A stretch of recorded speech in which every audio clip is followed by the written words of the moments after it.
welcome back to yet another edition of the Average Guy's Guide to Life podcast. You know who I am. You know what this is. You bitch. You bitch. You bitch. You bitch. How's it been going? You're alive, so it's going well. You're on the other side of this audio video experience. You're above ground, so you're doing better than the motherfuckers in the ground. Cheer up. Buck up, bucko. What does that even mean? Don't know. But I just said it. Don't know why I said it. But welcome back. We're going to get right into some shit that I was thinking about. Because I have a lot of nieces and nephews. And a lot of them are getting older, which is scary. They're going to be experiencing adolescence. They're going to be going into their preteen years, these questionable years, and they're going to be going through middle school and high school and all that shit.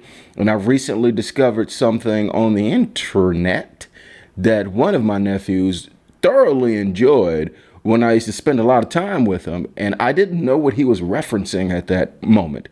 He used to make a bunch of weird-ass funny faces and quote things that I had no idea what he was talking about. Like, there's a movement happening in children where the disconnect between the kids that are growing up and adults within my age range, we have no fucking idea what they like or what they find influential. We just don't know. We have no idea. They're speaking another language. Like when I was growing up, I'm pretty sure it was the same thing for those adults, but it was kind of similar, you know, cartoons and toys and, you know, general buffoonery, mischief, all that good shit. But now it's like with the internet, these kids that grew up with the internet, you have no idea what the fuck they find popular unless you're watching the same shit that they watch and participate in the same shit that they participate in on the intranet. And if you're doing that and you're supervising them, then I guess it's being a good parent.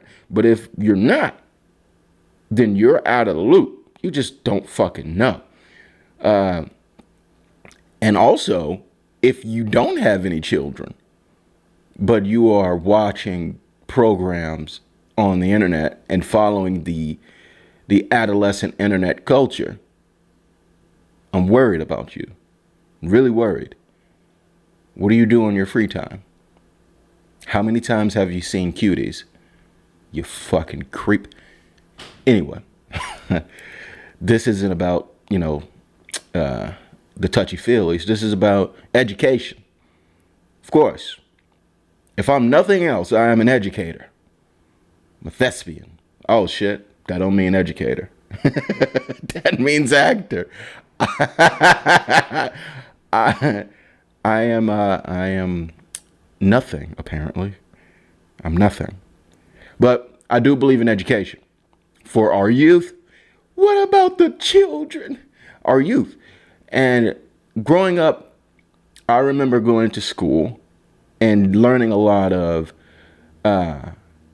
things that you don't use as an adult. And I remember school being a lot easier to escape than it should be. Now, I'm not saying that we should force our kids to go to school, even though we do. I'm not saying we should force them like in chains. I'm not saying there should be armed guards forcing them to stay inside. What I'm saying is, if you wanted to get out of class, you didn't have to be very clever. I remember pink eye. Who remembers pink eye? You remember pink eye? Do you have pink eye? What is pink eye? What is it? What is it a symptom of? Can someone tell me what pink eye is a symptom of? And why was it so contagious? Why did you have to leave immediately just because your eye was pink? Couldn't you just put like an eye patch over that motherfucker and stay in class? I don't understand. Why was pink eye so contagious? What if you just had self-control and you didn't touch your eye? You just was like, I got pink eye, but I want to learn really, really, really bad.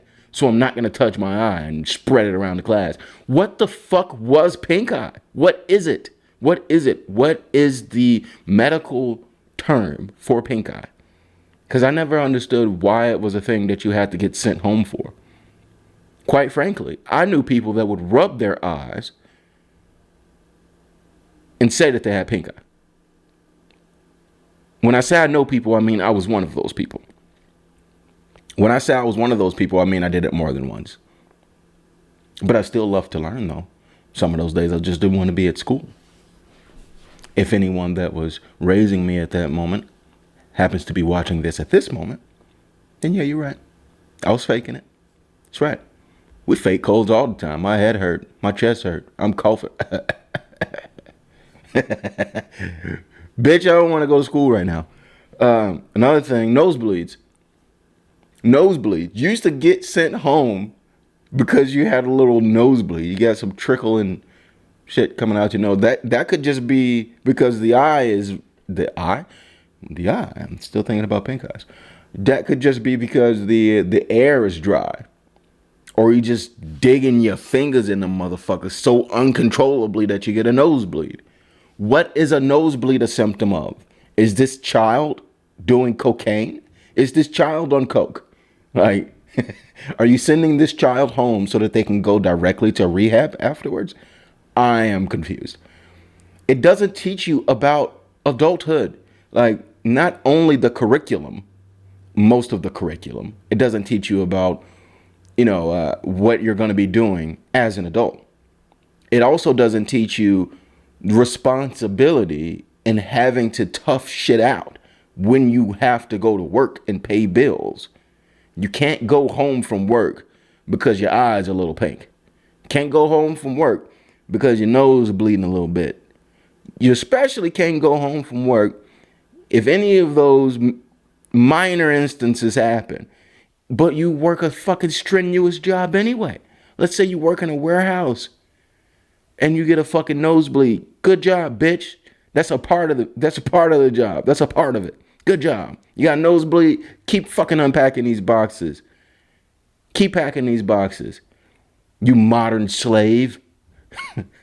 What if you work as a construction worker and your eyes are a little pink? Great. You got some gravel in that motherfucker. Keep digging that hole. Keep using that jackhammer. Slave that works machine. Good job.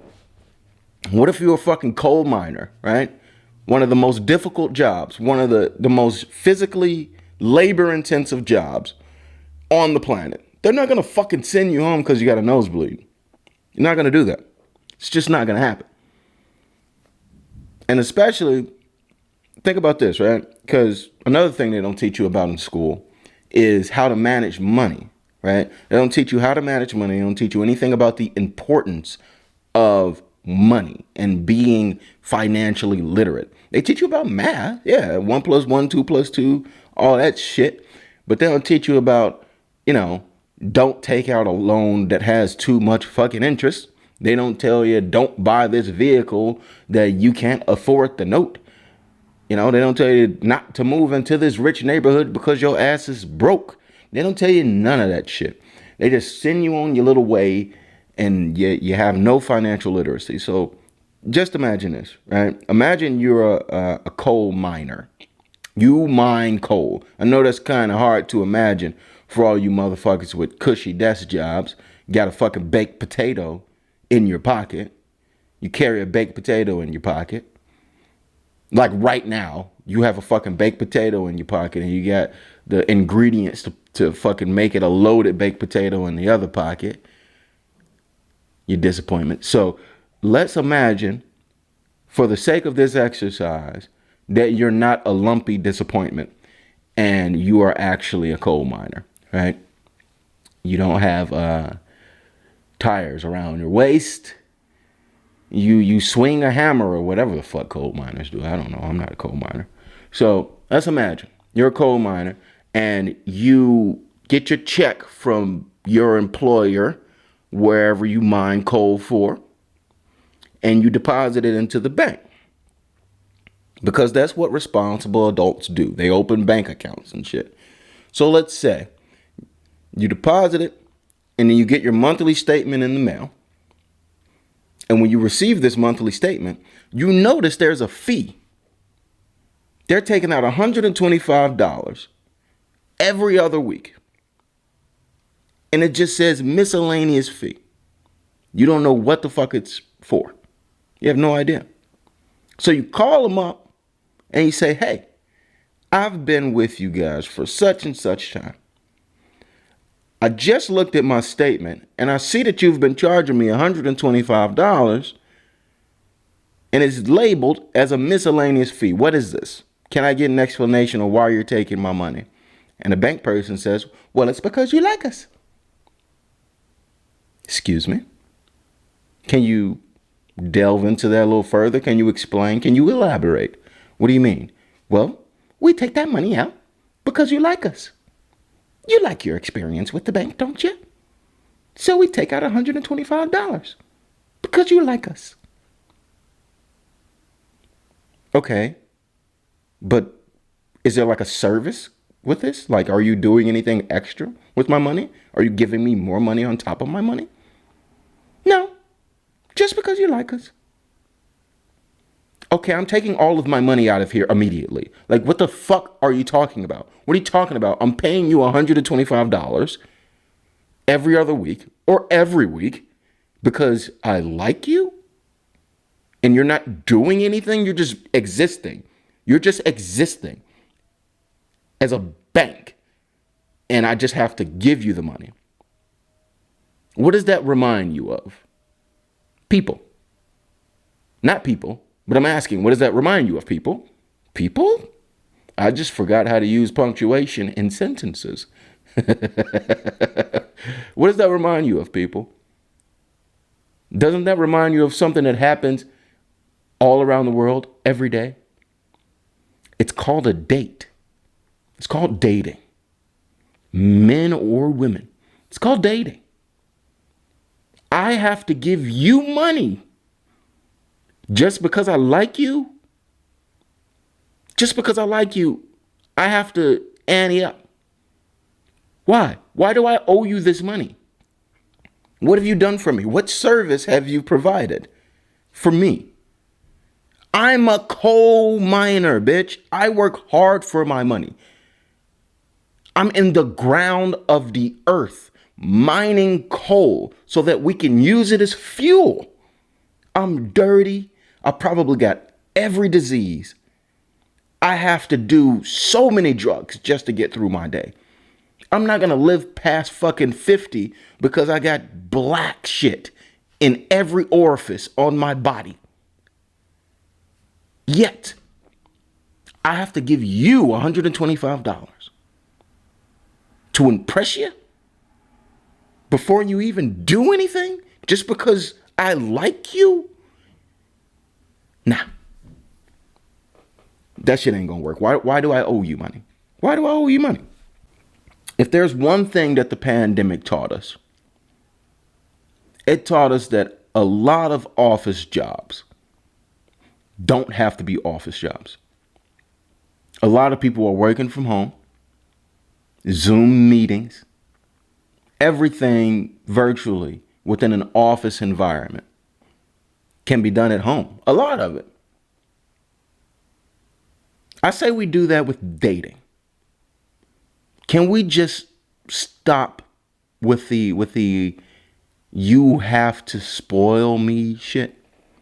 Can we stop with that? Because as a man, we're raised to where we are kind of, I don't want to say brainwashed, but we're taught that we have to spoil the woman. We have to court them. We have to give them what they want. And a lot of what they want includes our fucking wallets. More times than not, I don't want to be gender exclusionary here, but for the most part, a lot of men tend to have to impress women with the size of their racks. It often beats out the size of the dick. The dick don't even matter if you got a big rack. The face don't matter. The body don't matter. If you got a big rack, that can fucking, you can be forgiven for a lot of shit. if you got the money. That's why people be online posting pictures with money. That's why the sugar daddy exists. That's the whole reason the show 90 Day Fiance exists. Money, money, money, money. I say fuck that. You know what I propose? Bitch, call me on Google Duo or Zoom or fucking, what do you call it, Skype, if that's still a thing. You stay in your house, I stay in my house, and we can have a fucking Zoom date. You spend your money on what you like to eat over there, what you like to drink, do all that. I spend my money on what I like to eat, what I like to drink over here. And we talk and we converse. We see if we like each other, see if I like how you actually look during the fucking video chat thing. Before you just come off the top asking for some fucking money.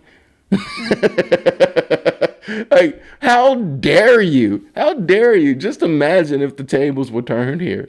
Like, if most of modern culture, as far as dating culture, if the shoe was on the other foot and you would have to court a guy, like instead of bringing him a bouquet of flowers, like you would have to bring him like some steaks or some shit, you know, bring him a couple of PS5 games.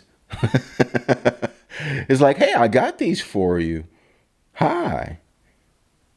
I hope you like me now. I got you Modern Warfare or Call of Duty. Do you like me now? You want to sleep with me now? Hi. I am also going to take you to this very expensive restaurant. I know I don't make enough money to afford both of our meals, but hopefully after this meal, you'll like my titties now. Do you like my tits now? Are you entertained by my unfunny jokes now? I'm probably not being funny right now, but who gives a fuck? I don't owe you money. Go fuck yourself. Like, school, to go back on what I was talking about, school never taught you the importance of money. And it didn't teach you the importance of being responsible at work and all that shit. Like, think about the coronavirus where, like, you used to be sent home for a nosebleed or faking a pink eye. But now people are forced to go to the office, although there's Rona. Although statistically, it's not killing everyone, but it is spreading quickly. And it is spreading at an alarming rate. And it could possibly kill someone you run into, although you yourself don't feel any symptoms. This is more than a nosebleed. This is more than pink eye. This is serious. Where is she? Where is she? But yeah, I don't know, man. Hold on to your fucking ducats, folks. Like, don't get me wrong. If you got it, flaunt it. That goes for men and women. Like, if a woman got the bread, spend the bread. If a dude got the bread, spend the bread. If you got the looks, use your looks. Men and women, do whatever you want to do. You know, of course, if you want to go out and do something with an individual that you find pleasing, a person that you get along with, you're compatible with this individual, both physically, mentally, emotionally, sexually, you know, your poops are not ever interrupting with one another, then go ahead, go take them out, do something, because the moment that you leave the house, you're going to be spending money. Bitches say they love walks. Walks is free. And you can only take a bitch on so many walks before they want to walk your ass right into the bank, and then walk your ass right into that 5-star restaurant, then walk your ass right back to your car, and you ain't getting no pussy. These are the beginning stages. You're using your money, and hopefully you got some charm. You're using all of that. You're planting the seed like, fuck me. Fuck me. Here's some money. It's so dumb. It's so fucking dumb. Anyway, I did want to talk about jobs today because I worked a plethora of positions throughout my years. I'm not very old, but I'm also not very young. So I've worked a few gigs. I've been working since I was 15 years old. That's right, you little shits. You little fucking shits that's looking at this right now. I was working for 15 years. So look at me now. And throughout those experiences, I used to work security. And I can't believe I've never talked about this before, because working as a security guard, people often think it's a laughable position. It's something that, oh, you're not a fucking cop. You're not real authority. Da, da, da. But some of the experiences that you get while working security, you can't replace them motherfuckers. They're unforgettable, especially depending on what type of security you work, because there's hard security, hard look security, where you're dressed up in a uniform and you look like an officer. There's soft security where you're like in a suit and tie and you just got a little walkie-talkie, and more than likely you work in a condominium complex and you're just holding the door open for rich people. And throughout the hard look, soft look, you can be armed, unarmed. You can work, hospital, residential. You can work in a store. So there's a lot of different variations. I think the most boring facet of security work would have to be working soft look residential. Like if you're soft look residential, which means you're just working a desk at a condominium complex, that's boring as fuck. The most exciting would have to be hard look armed in a residential area, which is what we did. Well, one of the things I did. I've worked hard, soft. I've worked hard and soft, ladies. Get it right. And we worked in a residential area. And when I say residential, it wasn't just a building. It was a plethora of buildings. It was a complex. It was like a small community. There was, I believe, 13 high-rise buildings that we were responsible for. We had 6 vehicles, I believe, 5 or 6, patrolling as well. We had foot patrol. It was a whole deal. It was a whole deal. People were paying a lot to live there. It was a nice little area. And I seen motherfuckers fighting. I seen motherfuckers shooting. Like my first week on the job, I shit you not, my first week on this gig, some lady lit her boyfriend's bed on fire with him in it. There was a drive-by, like not a drive-by like somebody shooting at the buildings. There was a police chase, is more accurate. There was a police chase when someone hanging out of a van shooting back at the police while they were going through our properties. That happened. There was someone who was stealing catalytic converters out of the parking lot. We had hundreds of vehicles in our parking lot. So this person used to sneak in overnight and steal the catalytic converters. I caught that individual, by the way. And I also caught the individual who was drunk one day, drove off of the expressway. His tire came off, and he wasn't riding on rim. He was riding on the shit that holds the rim on the tire. And he drove that all the way through the parking lot. So the pavement was all cut up and shit. And we're like, what the fuck is this? I've seen people party, and I've seen people, when I say party, I mean party. These motherfuckers were going in. I've seen people dead, unfortunately, not to get too morbid. We used to have to do these things called well-being checks. Like, we had a lot of elderly people that lived in one of our buildings, so their family members would call, and we have to do a well-being check, and sometimes they weren't so well. The smell kind of gave it away.